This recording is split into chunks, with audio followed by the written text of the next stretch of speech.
पीछे अगर आप देख रहे हो मेरे, तो आपको नजर आएगा कि डेलीगेट जो हैं वो अपनी अपनी सीट्स लेते हुए, खास तौर पर निशांत, कोविड को ध्यान में रखते हुए सभी को अलग अलग स्पेस में। सुमित, मुझे एक बात बताइए, सुमित जो और पीछे मुझे एक बात बताइए जी निशांत, सुमित, एक तरफ गोल्डन एरोज यानी राफेल और दूसरी तरफ फ्लाइंग डैगर्स यानी तेजस।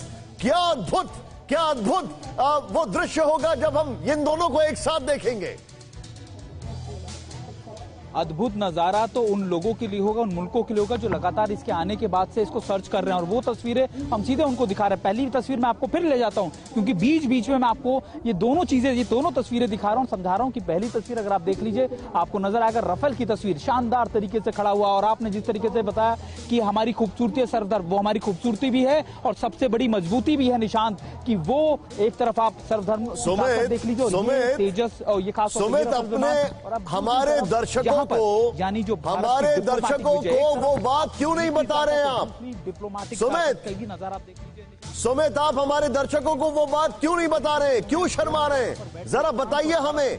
चिनुक पर आप मौजूद थे, अपाचे पर आप मौजूद थे, राफेल पर आप मौजूद हैं। क्या फर्क है इन तीनों की इंडक्शन सेरेमनी में? पहले भी देखो और आज भी जब हम ये देख रहे हैं, तो ऐसे बुरे समय में, ऐसे समय में जब भारत को 2 फ्रंट सिनेरियो से 2.5 सिनेरियो से जूझना पड़ रहा है, तो ऐसे में फ्रांस हमारे साथ खड़ा हुआ है। और ये अगर आप देखें कि खुद रक्षा मंत्री या दूसरे डेलीगेट खुद यहाँ पर मौजूद हैं, और ये लगातार तस्वीर हम सीधा यहाँ से अंबाला एयरबेस से अपने दर्शकों के लिए पहुंचा रहे हैं, और ये देख सके, समझ सके कि आगे इस समय इतनी बड़ी चुनौती हमारे सामने खड़ी है, और हम लगातार एक के बाद एक सीढ़ी विजय की ओर बढ़ते जा रहे हैं। लेकिन महत्वपूर्ण ये है कि इसी तरीके से खड़े रहना, इसी तरीके से चौकन्ना रहना, और TV9 भारत पर सुमित, क्या मुझे सुन सकते हैं? इसलिए देता रहता है। सुमित, क्या मुझे सुन सकते हैं? हमारे कई पड़ोसी मुल्क, मुझे लगता है सुमित तक मेरी आवाज नहीं पहुंच पा रही है। कोई बात नहीं, हमारे दर्शकों को हम शॉट्स दिखा रहे हैं। देखिए, जो राफेल की स्क्वाड्रन है उसका नाम है गोल्डन एरोज, और जो तेजस की स्क्वाड्रन है उसका नाम है फ्लाइंग डैगर्स।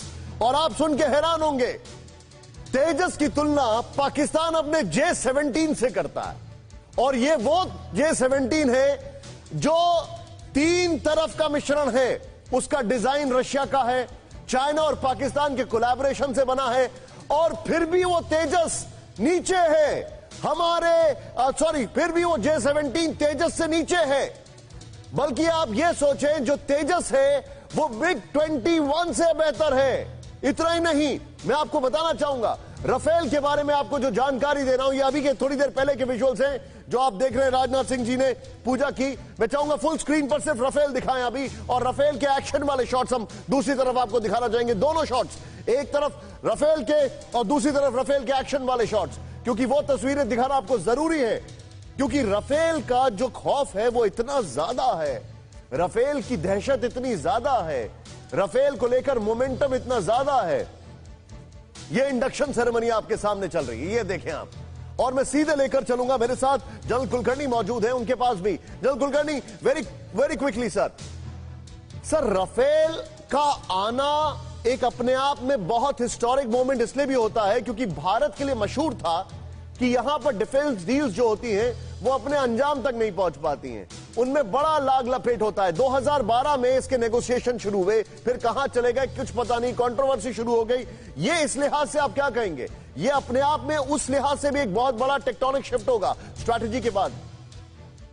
कोई शक नहीं निशांत, आप देखिए जिस तरीके से हम लोग 2 स्क्वाड्रन्स ला रहे हैं, इतनी जल्दी ला रहे हैं कि 5 ऑलरेडी इंडक्टेड है, 4 अगले महीने के लिए आ रहे हैं। 2021 में 36 के 36 आ जाएंगे। जैसे आप खुद कह रहे हैं, ये 36 तो तकरीबन 72 फाइटर एयरक्राफ्ट के बराबर हैं। और इसके सबसे बड़ी काबिलियत यह है, इसकी ऑपरेशनल अवेलेबिलिटी 75%। अमूमन जो एयरक्राफ्ट होते हैं इनकी ऑपरेशनल अवेलेबिलिटी 50-55% होती है, इसकी 75%। मतलब आप देखिएगा, इसकी काबिलियत देखिएगा, फोर्स मल्टीप्लायर है, गेम चेंजर। और ऑपरेशनल अवेलेबिलिटी देखिएगा, the kind of holographic cockpit, you can see everything, shoot down, look down capabilities, radar capabilities, जो आप स्कैल्प, मेटेओर, हैमर की बात करें। उसके अलावा ये वाकई this not only it's a moral booster for ground troop and also for the airman, दोनों के लिए इट्स अ मोरल बूस्टर। आप देख रहे हैं जिस तरीके से हौसला अफजाई हुई है सबकी, जिस तरीके से पूरा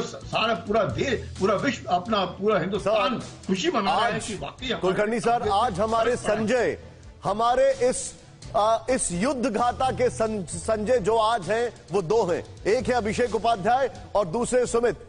सुमित मेरे साथ है। सुमित भाई, बड़ी शिकायत है मुझे आपसे, क्यों शर्मा रहे हैं आप? लोगों को बताइए।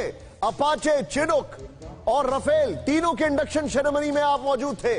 राफेल का इंडक्शन कितना ग्रैंड है, कितना अलग है, बताएं जरा हमारे दर्शकों को। चलिए, ये बताते नहीं है निशांत, ये दिखा देते हैं। ये दिखाई दे, कैमरा पर्सन आपको दिखा रहे हैं ग्रांड तस्वीरें, या फिर ये बिल्कुल अगर आप देखें वो पैन करेंगे, आपको समझाएंगे, आपको दिखाने की कोशिश करेंगे कि ऐसे समय में लगातार कोविड के समय भी फ्रांस के जैसे आप देखें, फ्रांस खुद यहाँ के डेलीगेट्स मौजूद हैं, ना सिर्फ उनके रक्षा मंत्री बल्कि उनके कई सीनियर अधिकारी यहाँ पर मौजूद है। अगर आप देख रहे हो कि आपको नजर आएगा कि यहाँ पर जो चीफ ऑफ एयर स्टाफ हैं, इसके अलावा आर्मी चीफ, सीडीएस और खासतौर पर सीडीएस हैं, रक्षा मंत्री खुद यहाँ पर पहुंचे हैं। और दूसरी तस्वीर इधर, ये कितना ग्रांड है, कितना बड़ा है। दूसरी तस्वीर यहाँ पर राफेल की, यानी आप मान के चलिए निशांत, दो तस्वीरें मैं आपको दिखा रहा हूं लगातार, और ये दोनों तस्वीरें क्या है, भारत की एक डिप्लोमेटिक और एक मिलिट्री फ्रंट, यानी दोनों फ्रंट आपको यहाँ पर साफ तौर पर दिख रहे। बिल्कुल बिल्कुल बिल्कुल बिल्कुल